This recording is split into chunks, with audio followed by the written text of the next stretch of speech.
Assalamualaikum warahmatullahi wabarakatuh. Selamat datang di channel Guru dan Pembelajaran. Video berikut ini berisi pembelajaran Bahasa Indonesia SMP atau MTS kelas 9 semester 2 tentang struktur teks diskusi. Anak-anakku, selamat belajar. Ada 3 materi yang akan saya sajikan. Yang pertama, pengertian teks diskusi. Kedua, struktur teks diskusi. Dan yang ketiga, isi dalam struktur teks diskusi. Baiklah, sebelum dilanjut, silakan subscribe yang belum subscribe di channel ini. Dan jangan lupa, silakan untuk berbagi. Mari, yang pertama, pengertian teks diskusi. Teks diskusi adalah sebuah teks atau wacana yang menyajikan suatu gagasan berdasarkan pendapat dari dua sudut pandang yang berbeda. Jadi, sebuah tema dibahas dalam dua sudut pandang yang berbeda. Karena tema tersebut di dalamnya terdapat pandangan setuju dan pandangan yang tidak setuju. Inilah tentang pengertian teks diskusi. Berikutnya, yang kedua kita bahas struktur teks diskusi. Di dalam sebuah teks diskusi, di dalamnya akan kalian temui urut-urutan sebagai berikut. Pada bagian awal, isu diskusi. Nah, setelah ada isu diskusi, di paragraf berikutnya akan ditemui pendapat pro, atau pendapat yang setuju, atau pendapat yang mendukung. Di situ akan diuraikan pendapat-pendapat disertai dengan alasan-alasannya.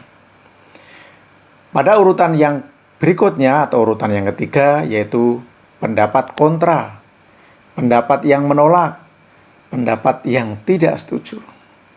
Dan pada bagian akhir akan diakhiri dengan simpulan. Baiklah, kita bicarakan satu persatu pada materi yang ketiga yaitu isi dalam struktur teks diskusi. Kita bahas yang pertama, yang pada bagian awal sebuah teks diskusi, yaitu isu teks diskusi. 1. Isu diskusi adalah permasalahan yang dibahas dalam sebuah teks diskusi. Jadi ini gagasan-gagasan yang berisi permasalahan yang sedang hangat dibicarakan di masyarakat. 2. Bahwa isu diskusi harus dapat menimbulkan pendapat dari sudut pandang yang berbeda. Ada sudut pandang yang setuju dan ada sudut pandang yang menolak. Yang ketiga, isu diskusi terletak pada bagian awal teks diskusi. Jadi berada di bawah judul teks diskusi. Ini tentang isu teks diskusi.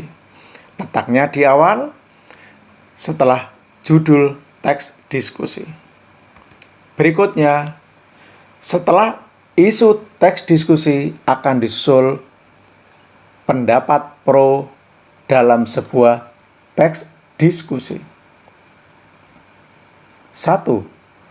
Pendapat pro dalam teks diskusi adalah pendapat yang mencerminkan persetujuan atau mendukung gagasan yang dibahas dalam sebuah teks diskusi. Misalnya, ada teks diskusi bertema kegiatan belajar kelompok.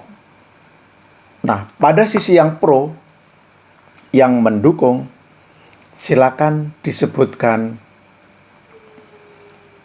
alasan-alasan dari keunggulan kegiatan belajar kelompok.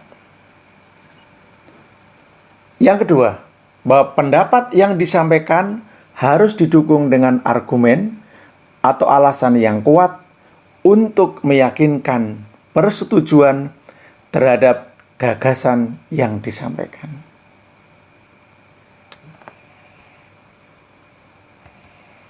Berikutnya, kita bicarakan setelah pendapat pro, maka di bawahnya akan terdapat pendapat kontra dalam sebuah teks diskusi.